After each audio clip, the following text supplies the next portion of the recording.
I have 6 tips for you that will massively improve your cardio, where you can go to the 4th, the 5th, the 6th round without tiring. Oh! And the 6th tip may surprise you. So guess what I did in this first clip.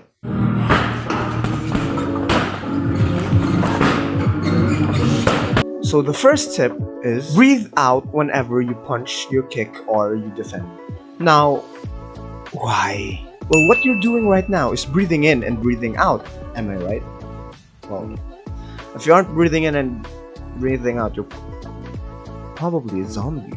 I just wanna rewind. Then when you're fighting, it's the same. But people always tend to forget the breathing out part. Remember, there are 2 steps in breathing.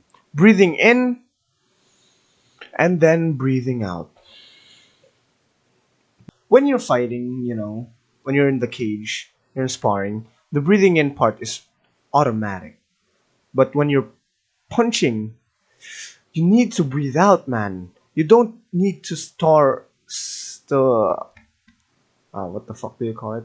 You don't want to store all of that breath in just one sitting.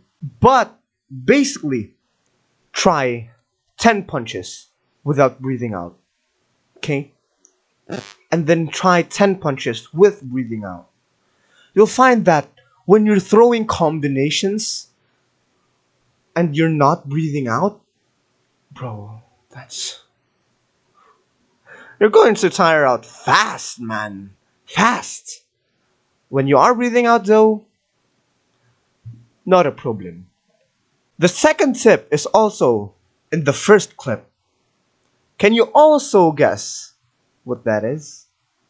Probably not. You're not that special. So let's play the second clip.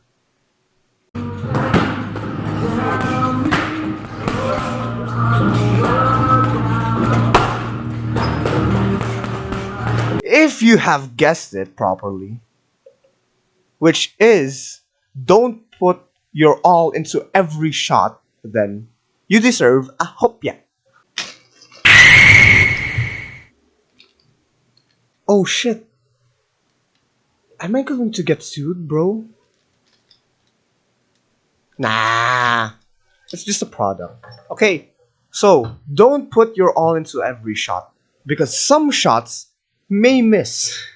And also, if you're going to a fight thinking like, oh, I'm going to knock this one out. In the first minute, I'm going to knock this guy out. You're much more likely to tire out. You're very likely to tire out. In the second round, in the third round, you're much more likely to tire out.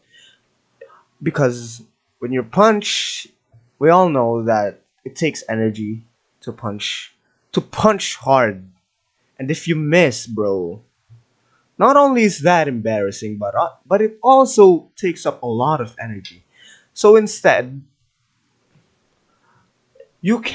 for what you can do to maybe preserve your cardio is touch maybe not 10%, maybe not 20%, but 50% is actually good.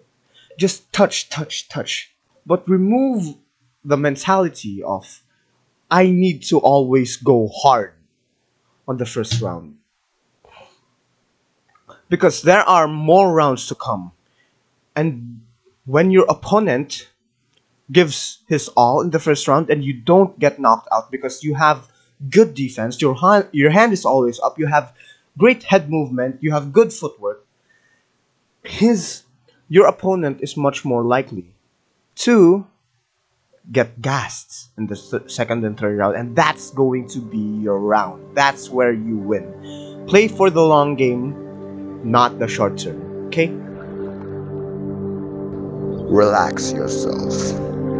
When you relax yourself, the tension in your arms, legs, and your whole body is gone. It increases your speed and it also increases your cardio. Look at Conor McGregor before his fight with Jose Aldo. You can see in his eyes just how relaxed he was. Now, you may be too relaxed using this technique that I'm going to teach you. So be careful not to abuse this. Go find an isolated area. Close your eyes. Hold your feet in this position that I have here. And imagine yourself in the ring. Imagine the crowd. Imagine walking out into the ring. Maybe imagine the mat that's filled with blood. Imagine how it will feel. And then go do the double breath. You breathe into your diaphragm until it is full, and then you breathe in to your chest the remaining breaths.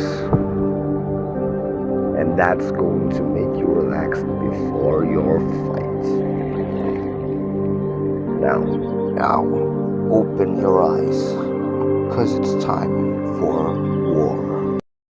Now that I've taught you all the little tips, tricks, the nooks and crannies, the simple ones, the tips and tricks in how to improve your cardio, now it's time for the actual training that you can do to improve your cardio, to boost your cardio. Because what I've been teaching you is how to preserve it.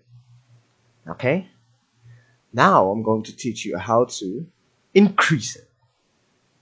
With the fourth tip being, hit the heavy bag as hard as you can, man. Now I know this may seem counterproductive to point number 2, but that was because, as I've referred to, the second tip was about conserving your energy. Now we're increasing it, so we're going as hard as we can for 4 rounds, 2 minutes. Why?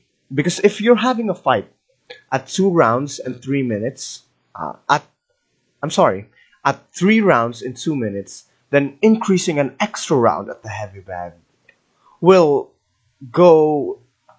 make you prepared for the fight pace. Maybe, okay, as you're going through fight camp, every week you're going to increase the difficulty of your workout. Okay, so maybe week 1, you're going 2 rounds, 2 minutes. Week 2, 3 rounds, 2 minutes. Week 3, 2 rounds, 4 rounds, 2 minutes. Week 5, 2 minutes and 5 rounds. And then after the 5th, in the 6th week, you go 3 minutes, 3 rounds. 3 minutes, 3 rounds, and so on and so forth. You keep pushing it until you're fucking gassed out, bro. And there are some days where you just going to, no, I don't want to do it, bro. I don't want to work out. I don't want to hit the heavy bag. Wow. Think about this. Your opponent is probably hitting the heavy bag twice as much as you. So realize that it's going to be a battle against an opponent, and also a battle against yourself. Which leads us to point number 5, which is a game of tag. And by that I mean the gauntlet, or the Shark Tank. We call it the game of tag.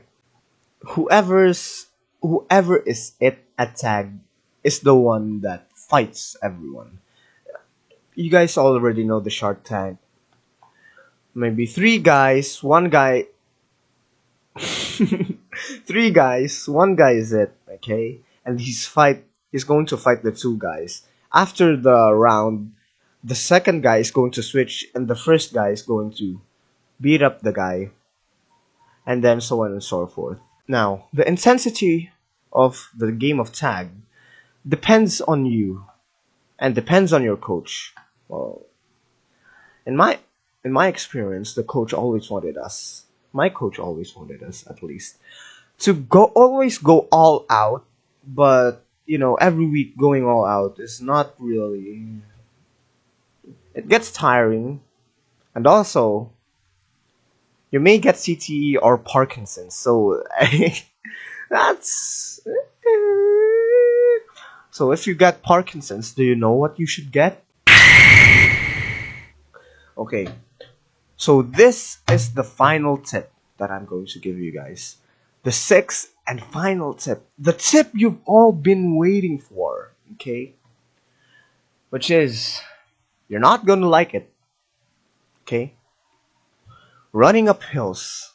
When you're preparing for a fight, you will need to do work outside of the gym. Whether it be swimming, mountain climbing, hiking, or, in my opinion, the best way to improve your cardio, running up hills. Why? Because not only does it improve your cardio, not only do you not get tired, but when your feet are sizzling, bro, when you don't want to do it, when your heart is feels like it's going to pop out of your chest, when your feet feels like it's carrying the whole world, and you have pushed yourself to the depths of hell, and you just want everything to end. That's the fucking fight pace, bro. That's the fight pace. And that's what we want to imitate. The fight pace. We want you to be prepared for your fight. So run up hills for the duration of your fight. Identically, what the fuck? Ideally, more.